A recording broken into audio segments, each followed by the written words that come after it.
Unit number 65। Unit number 65 में आपको कराने लगा हूं बच्चों, जरा गौर से। आर्टिकल का इस्तेमाल है।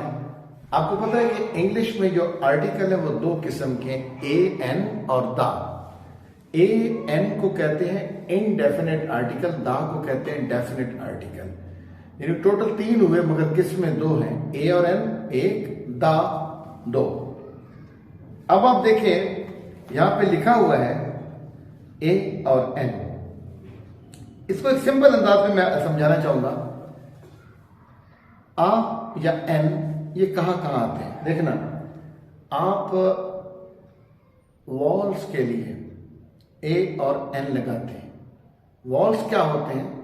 जब आप इनको बोलते हैं तो आपके मुंह के यानी आपके आर्टिकुलेटर्स यानी मुंह के हिस्से यानी होंठ या जुबान कहीं पे नहीं जाके टकराती, होंठ आपस में नहीं टकराते, दांत नहीं टकराते, नाक यानी तमाम आर्टिकुलेटर्स यानी वो मुंह के हिस्से जो कि कोई भी लफ्ज की अदायगी में यूज होते हैं वो टच नहीं करते। तो फिर कौन एक्सप्रेस क्या होता है? एक वॉल्स अदा होते हैं। ठीक है, तो वॉल्स क्या होते हैं?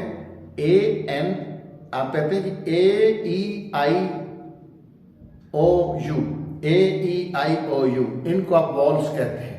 मगर यार बात यह कि वॉल साउंड्स का भी तो मुताला करना चाहिए ना।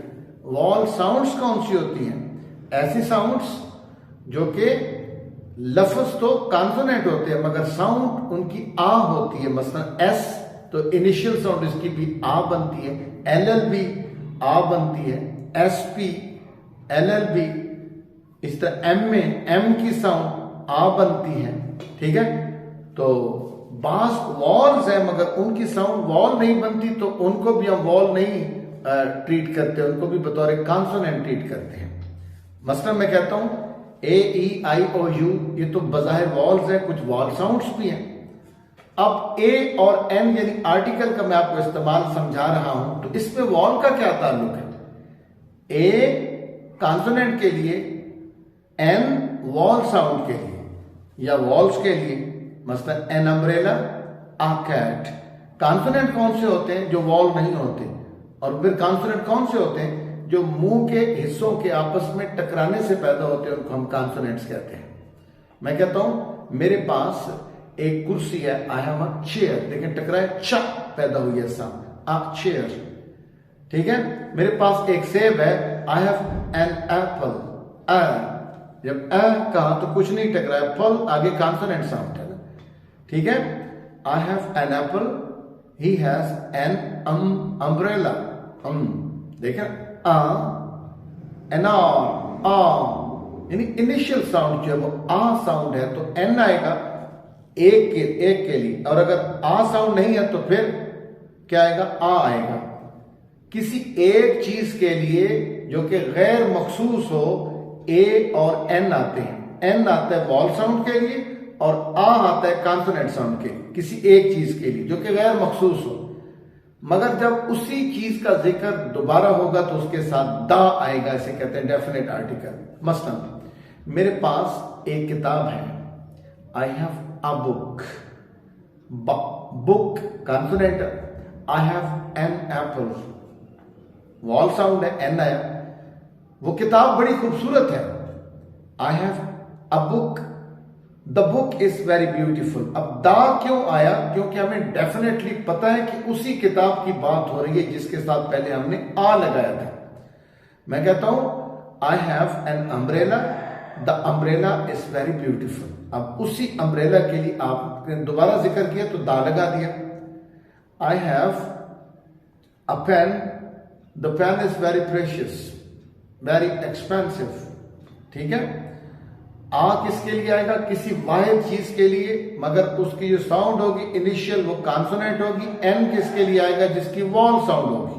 ठीक है, और अगर उसी चीज का जिक्र दोबारा हो जाए जिसके लिए आप ए और एन लगा चुके हैं, तो फिर उसके साथ क्या आएगा? दा आएगा, क्योंकि डेफिनेटली आपको पता है कि उसी चीज की बात हो रही है। मसलन आप कहते हैं कि he has got a camera, she is waiting for a taxi.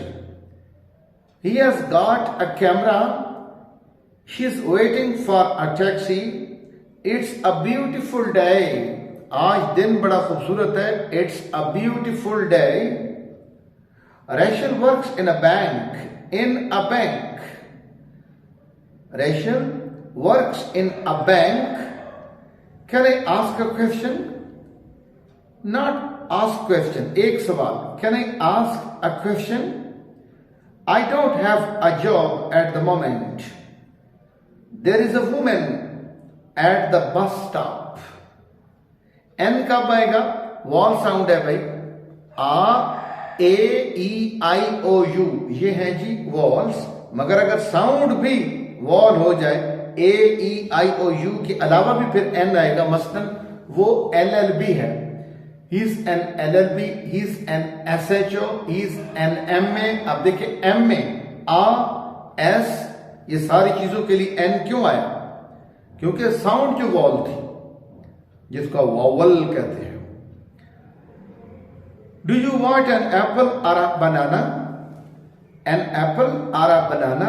अब एप्पल के साथ N, बनाना के साथ A क्यों आया? क्योंकि बनाना की कॉन्सोनेंट साउंड है। I'm going to buy a hat and an umbrella. A hat, and an umbrella. There was an interesting program on TV last night. गुज़िश्ता रात को बड़ा दिलचस्प प्रोग्राम था टीवी पर। Also, an or, H is not pronounced an or, an or, ठीक है। हालांकि H क्या है? एच तो वॉल नहीं है, मगर साउंड जहां पे wall they, N honourable man. A university, अब देखिए यू तो वॉल है, मगर जहां पे साउंड उसकी कॉन्सोनेंट साउंड बन गई है। A university, a European country. Another, can I have another cup of coffee, can I have another cup of coffee, क्या मैं ले सकता हूं एक और कप कॉफी का। वी यूज ए और an when we say that a thing or a person is, the sun is a star, football is a game, football is a game, Dallas is a city in Texas, Dallas is a city in Texas, a mouse is an animal, it's a small animal, Joe is a very nice person। ए और N कब इस्तेमाल होगा? What's your job? I'm a dentist. Not I am dentist, I'm a dentist. What does Mark do? Mark क्या करता है? He's an engineer. An engineer. क्योंकि wall sound है। Would you like to be a teacher? Beethoven was a composer. Beethoven was a composer. Picasso was a famous painter. Are you a student? क्या तुम एक student हो? आप सबसे पहले इसको सुनोगे, फिर अगले सफे को खुद हल करोगे। बेशक पीछे से नकल मार के हल कर लें, मगर फिर 2 दफा उसको हल करके पढ़ें और ये देखें कि आपकी गलतियां क्या है। यकीन करें ये बुक आप बहुत दिल से कर लें, एसेंशियल ग्रामर एंड यूज, आपकी ग्रामर में कभी भी गलती नहीं निकलेगी। इसको करे बगैर आप लाख ही ग्रामर सीखते फिरे। ये स्पोकन इंग्लिश के लिए, आयल्स के लिए, किसी भी कोर्स के लिए ये एक बुनियादी बुक है।